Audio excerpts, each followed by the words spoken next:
এর মধ্যেই দেখলাম যে হঠাৎ করে একটা সৈনিক এসএমজি নিয়ে ঢুকে ব্রাশ ফায়ার করতেছে এবং আমরা যেদিকে আছি সেদিকেই নলকা দিয়ে ঘুরে ফায়ার করছে। বাট ফায়ারটা আল্লাহর রহমতে আমাদের বরাবর না এসে নুরুল ইসলাম সাহেব উনি আমাদের সাথেই ছিলেন। একটু বলে রাখি, উনি ওই যে ওনার ছেলে বলে গেল যে 5 মাস দেরি লাগছে তাকে শহীদ ঘোষণা করার জন্যে। আমি প্রথম থেকেই বলে আসতেছিলাম যে ও আমাদের সাথে ছিল এবং আমাদের অনুমতিক্রমে, ডিজির অনুমতিক্রমেই সে বাইরে যায় এবং আমরা তখন বলা হয়েছিল যে ও যে হয়তো সৈনিকদেরকে উনি গিয়ে মোটিভেট করতে পারবেন, সেই কারণে তাকে যেতে অনুমতি দেওয়া হয়েছিল। আমি বারবার বলতেছিলাম, কিন্তু ওই সময়ে যে ডিজি জেনারেল মইনুল ইসলাম ছিলেন বা অন্যান্য যারা ছিলেন তারা কেউ আমার এইটাকে অথরিটি হিসাবে নিতে চাচ্ছিলেন। আমি বারবার বলছিলাম সে গেছে এবং সে মারা গেছে, তাকে এই শহীদের মধ্যে আনতে হবে তাকে।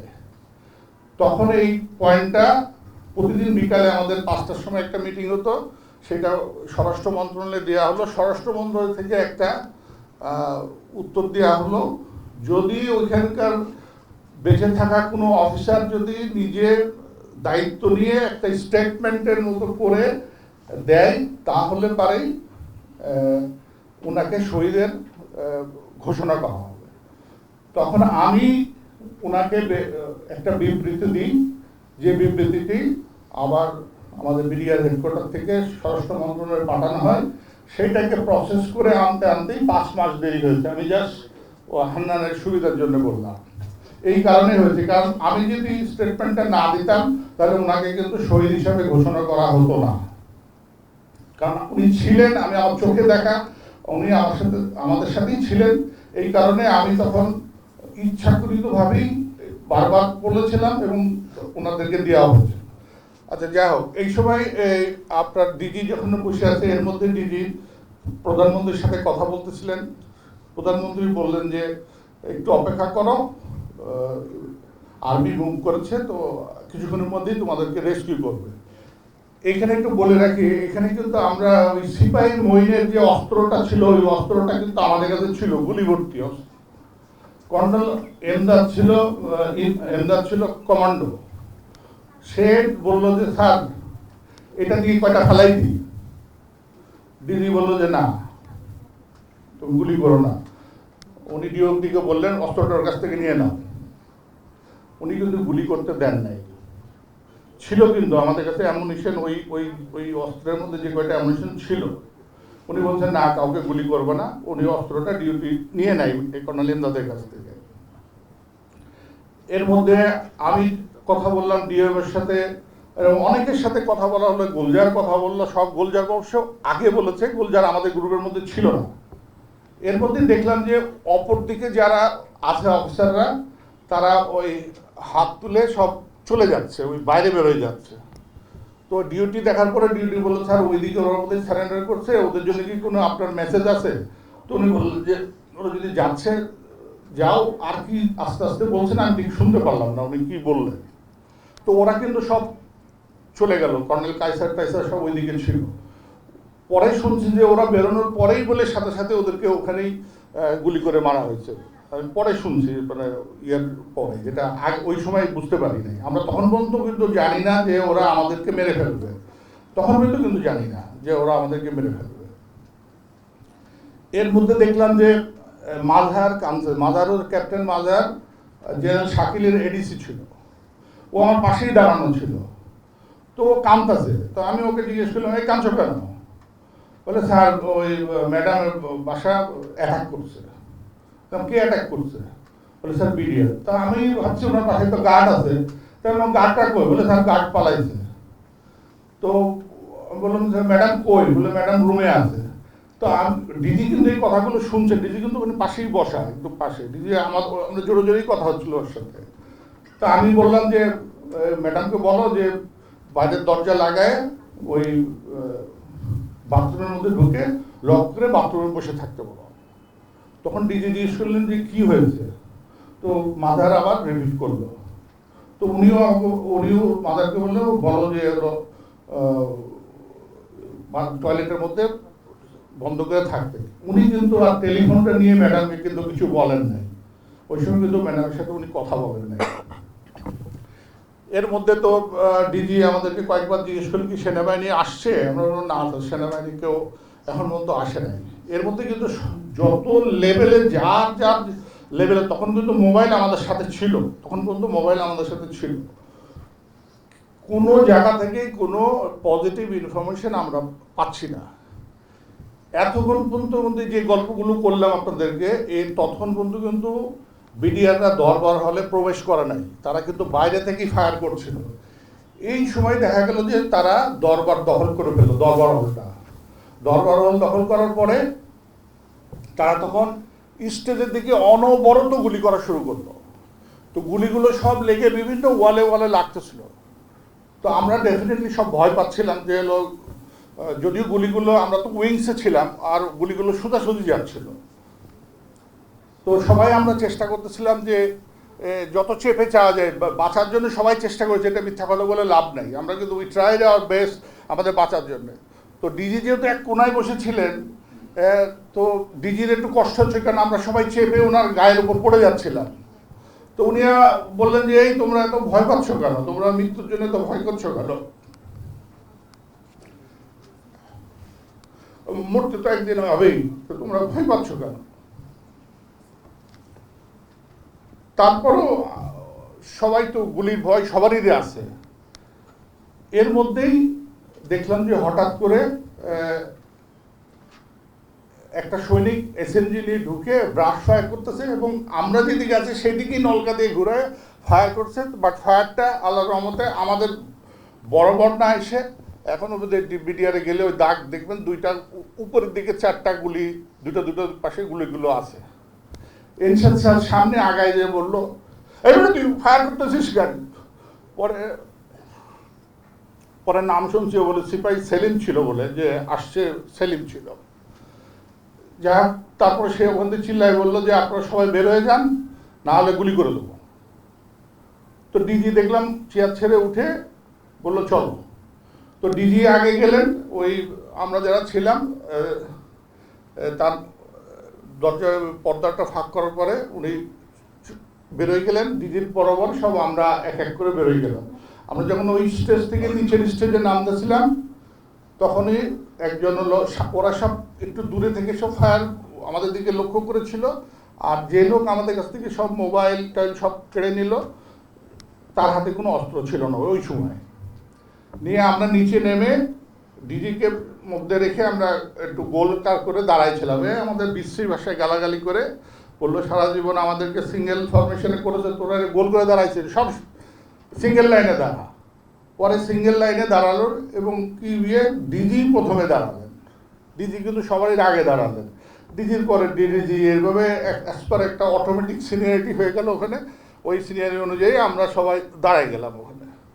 আর সৈনিকরা আমাকে অনেকে পরে প্রশ্ন করছে যে তুই এত বড় লম্বা চওড়া একটা লোক, যে দুজনকে ধরতে পারলা না, ধরে ফেলাই দিতে পারলা না, আমাকে অনেকে পরে বলছে। অনেকে, ওরা ছিল বেশ দূরে এবং তাদের হাতে অস্ত্র ছিল, এবং সব আমাদের দিকে তাক করা যেত, যে ওরা বারবার বলছিল যে কিছু করলেই গুলি করব। তো ওটা ধরার কোনো স্কোপ ছিল না ওই সময়, কারণ আমাদের সাথে অনেক ফাইটারও ছিল, অনেক অনেক ভালো ভালো অফিসার ছিল আমাদের সাথে। কিন্তু আমরা যখন ওই বললো যে আপনারা এই দিক দিয়ে যেতে থাকেন, এটা হচ্ছে অর্থাৎ স্টেজের মুখ করে পিছনের দিকে তাকালে টয়লেটের পাশ দিয়ে যে গ্লাস, ওই গ্লাস কিন্তু অটোমেটিক আগেই সব ভেঙে গেছে, ওইখান দিয়ে আমাদেরকে যেতে বলতো। এর মধ্যে সম্ভবত এনসাদ স্যারের কাছে বোধহয় 2টা মোবাইল ছিল, একটা মোবাইল বোধহয় স্যার জমা দিয়েছিলেন, আর একটা মোবাইল বোধহয় উনি জমা দেন নেই। ওইখানে ওই সময় এনসাদ স্যার কারোর সাথে বোধহয় ভাবির সাথেই কথা বলতেছিলেন ওই সময়। ওইটা কিন্তু আবার ওই বিডিআর দূর থেকে দেখে ফেলে, দিয়ে স্যারের সাথে অনেক খারাপ ব্যবহার করে ওই মোবাইলটা কেড়ে নেয়। নেওয়ার পরে আমরা সবাই ওই যাওয়া শুরু করলাম ওই ইয়ের দিকে, ওই দিক দিয়ে বের হয়ে যাওয়ার জন্য আমাদেরকে নিয়ে যাওয়া হচ্ছে। ওরা কিন্তু তখনও আমাদেরকে কেউ গুলি করে নাই, কিন্তু কেউ গুলি করে নাই। এখন আমরা যখন বাইরে বেরোলাম, বাইরেরটা হচ্ছে এরকম একটা গ্লাস বের হওয়ার পর একটু বারান্দার পরে নিচে নামতে হয়। তো তো ডিজি জাস্ট ওই বারান্দা পার হয়ে নিচে যে স্টেপ দিয়েছেন, আমাদেরকে যারা নিয়ে যাচ্ছিল তারা কিন্তু পাশেই ছিল। ওই পাশে আর একটা ওই দেবদারু গাছ লাগানোর একটা গাছের একটা পোর্ট ছিল উঁচু করা, ওখান থেকে 4 জন সৈনিক, এরা কারা আমি এখন মতো জানি না, বাট পরবর্তীতে আমাকে কয়েকজনের নাম দিয়ে বলেছিল যে আমি যেন ওই নামগুলো বলে সই করি। আমি কিন্তু নাম সই করিনি, কারণ ওই 4 জনই যে ওখানে ছিল আমি ঠিক জানি না, কারণ তাদের হেলমেট পরা পরা এসে ডিজিকে প্রথমেই গুলি করে। 2টা গুলি বুকে লাগার সাথে সাথে ডিজি কিন্তু ডান দিকে হেলে পড়ে যান। পরে আরও 2টো গুলি ওনার গায়ে লাগে, উনি পড়ে গেলেন। এই সময় আমরা যারা লাইনে ছিলাম সবাই ওনার দিকে যাওয়ার চেষ্টা করলে একটা হুলস্থুল কারবার শুরু গেল, ওরা অটোমেটিক ব্রাশ ফায়ার শুরু করলো। এই সময় ওই অফিসার যে দিকে ছিল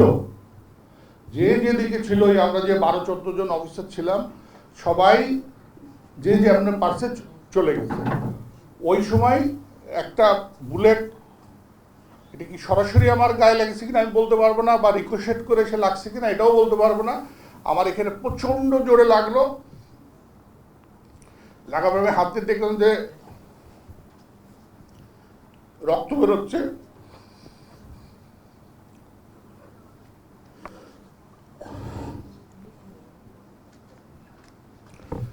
ওই সময় আমি শুধু খেয়াল করলাম যে এটা কি ভেতরে ঢুকছে নাকি বেরোয় গেছে। আমি হাত দিয়ে দেখলাম যে না, এটা ভেতরে ঢোকে নাই, এটা পাশ দিয়ে বেরোয় গেছে।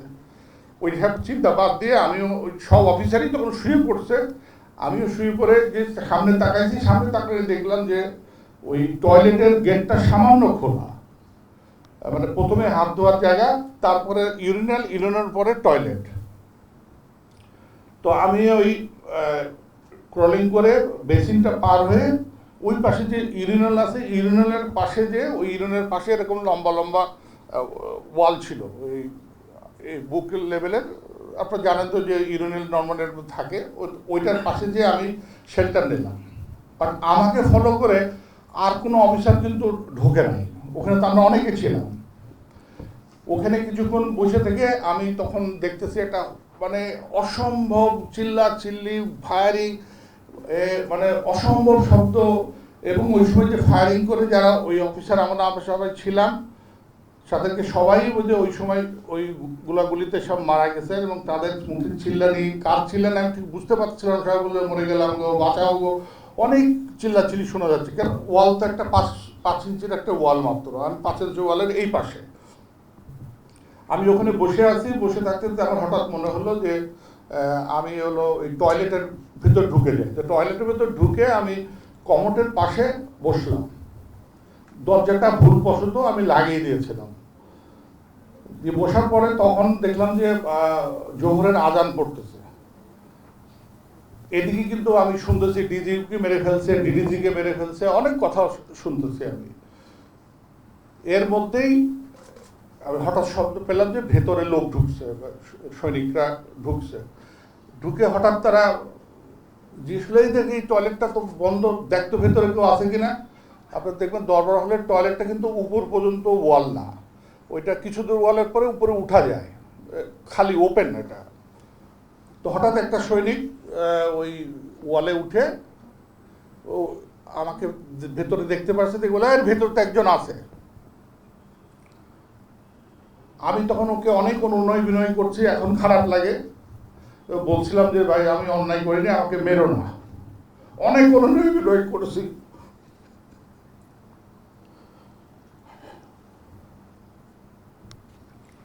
যাই হোক, ওই সময় হলো ও বলার সাথে সাথে যারা বাইরে ছিল ওরা দরজাটা না খুলেই ফায়ার করা শুরু করলো। আর যেহেতু টয়লেটটা খুব ছোট, আমি দেখতে পাচ্ছি যে গুলিগুলো জাস্ট আমার নাকের সামনে দিয়ে যাচ্ছে, কারণ আমি যে টয়লেটের পাশে বসে, টয়লেটের এই সামনে এই জায়গাটায় দরজা, এই জায়গাটায় টয়লেট মানে কমোডের কোনায় আমি বসে আছি। তো ফায়ারগুলো সব আমার নাক বরাবর যাচ্ছে। আমি যত চেষ্টা করতেছি, ওয়াল তো আর সরানো যায় না, বাট আমি চেষ্টা করছি ওয়ালের সাথে যেন আমি মিশে যেতে পারি, যেন গুলিটা আমার গায়ে না লাগে। এরপরে শেষের গুলিটা বোধহয় 7 রাউন্ড করেছিল, ওই দরজাটা আমার কাছে এখনো আছে। ওই শেষের গুলিটা ওই যেখানে পানির নলকা থাকে সেইখানে গিয়ে লাগলো এবং পানি ফুটো হয়ে খুব ফোর্সে পানিটা বেরোয় আসলো। তো ওইটাই সে সরাসরি আমার গায়ে লাগছে। তো আমি ভাবছি বোধহয় গুলি লাগছে, পরে দেখলাম যে না, গুলি না, এটা হচ্ছে পানি ছেটে আসছে। এর মধ্যে হঠাৎ শুনলাম যে বলে দেখতো মরে গেছে কিনা। ওই বেটা কিন্তু আবার উঠছে সৈনিকটা। উঠার পরে আমি তার কথা না বলে আমি ইশারা দিয়ে ওকে একটু বোঝানোর চেষ্টা করলাম যে তুমি বলো আমি মরে গেছি।